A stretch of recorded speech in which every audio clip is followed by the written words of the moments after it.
Let me tell you something before you go. Whenever people come see me live, I try to say something meaningful to people. You know, I'm in the laugh business. That's my gift. That's what God gave me at birth. Your gift is the thing that you do the absolute best with the least amount of effort. I want to tell you something that can help enrich your life. It's a sure sign from God that He ain't through with you because He wakes you up in the morning. When He's done, you won't wake up no more. But as long as you're waking up, that means He has something for you that He hasn't been able to give to you for whatever the reason. I'm going to help you get to that reason a little bit quicker. I want to tell you something that I learned that changed my life. I was reading a book one time that had a quote in there from Albert Einstein. And Albert Einstein said, "Imagination is everything. It's the preview to life's coming attractions." If you think about that, that's a really, really true statement. Because everything you see in this world came from somebody's imagination. Everything. Somebody was talking on the phone one day, on that wall phone, connected to the cord, and tried to walk, and it didn't go no further. And he wanted to just go outside and get something out the car. Somebody said, "You know what? I wish I could take this phone outside." Everybody in here got a cell phone. It was in somebody's imagination. Somebody imagined that. Somebody imagined everything. Somebody got tired of walking. Somebody got tired of driving cars. Somebody said, "We're gonna fly." You're not finna fly. Everybody in here done been on a plane. See, your imagination is the evidence of things not seen. You know why they call it the evidence of things not seen? Your imagination, you the only one can see it. You're the only one can see it. See, so all this stuff you've been imagining was not some hocus pocus. When you imagine stuff, it's actually God showing you a preview of a coming attraction He has for you. That's what your imagination is. Why do you keep imagining yourself with a second home? Because God wants you to have a second home. Why do you keep imagining yourself in a supervisory capacity on another job? Because God really wants you to have that. Why you keep dreaming of opening a business one day? That's because that's what God really got for you. And He put it in your imagination. The problem with your imagination, though, is you tell it to the wrong people. If you want to kill a big dream, tell it to a small-minded person. You can't, oh man. Think about this in your life. How many times have you had this really incredible idea and you took it to your family and your friends? You shared it with them and they shot it down. You know why they shot it down? Because they couldn't see it. Because God didn't put it in their imagination, He put it in yours. It was your evidence of things not seen. See, all this stuff you've been imagining, you ought to start working on it. Because that's what God really got for you. Your real life is in your imagination. I'm here to tell you that. You think I'm here by accident? I'm here because He put this in my imagination when I was 10. When I was 10, He showed me I was going to be on TV. That's all I ever wanted. The assignment when I was in the 6th grade was everybody write their name on a piece of paper and write what you want to be. You know what I wrote on my paper? I want to be on TV. Now, the problem I had, though, was I used to suffer with a serious stuttering problem.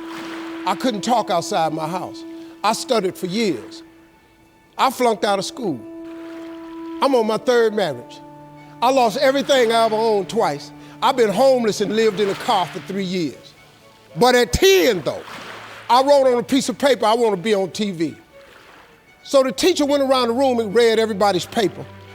Had you stand up when she called your name. And the only assignment was your name and what you want to be. Doctor, lawyer, dentist, basketball player, football player. I wrote I want to be on TV. She saved me for last. She said, "Little Stevie, come to the front."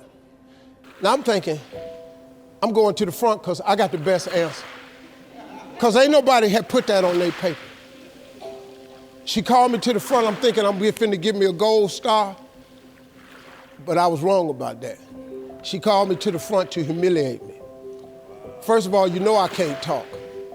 I suffered with stuttering stammer so bad, man. I couldn't talk at all. And that lady lit in on me. Why did you write this on your paper? Now I'm standing there, I can't talk. Who in this school ever been on TV? Who in your family ever been on TV?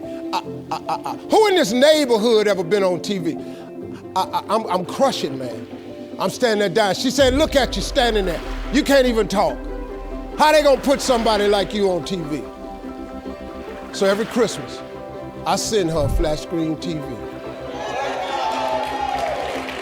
Because I don't want her to miss me. I do not want her to miss not an episode of me. Because I wanted her to see what God had done for me. The fact that you couldn't see it, it wasn't for you to see. He put it in my imagination. But after 3 years of homelessness, losing everything I ever owned twice, suffering through flunking out of school, go home and cut your TV on. That little boy with the stuttering problem, he all over that TV. You can't cut your TV on. You can't cut your TV on not a day of the week and you don't see that little boy. That little boy with the stuttering problem is all over that TV because God put it in my imagination. All I did was hang on to that thought. I just kept hoping. I just kept hoping that what I had wrote on the paper would come true. A lot of times it wasn't about no faith. I didn't believe it sometimes. When you homeless and living in a car, how you see yourself as a TV star? But I just kept hanging on there. Because my mama was a Sunday school teacher, I kept hearing her say, God,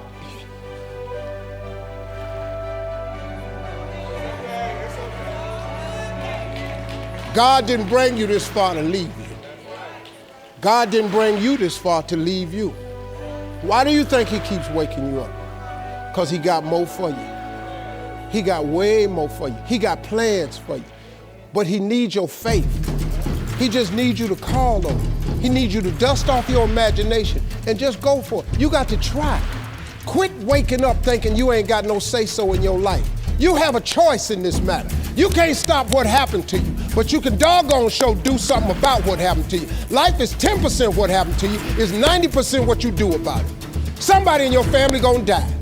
Somebody in here gonna get fired. Somebody here gonna get an eviction notice. Somebody gonna get laid off. Somebody company gonna close. That's life. Somebody you love gonna break up with you. That's life. But what you gonna do about it though? Since it's gonna happen anyway. Trust me, go home and ask God to open up your imagination and then pursue it with everything in you and watch what he do for you. Appreciate y'all.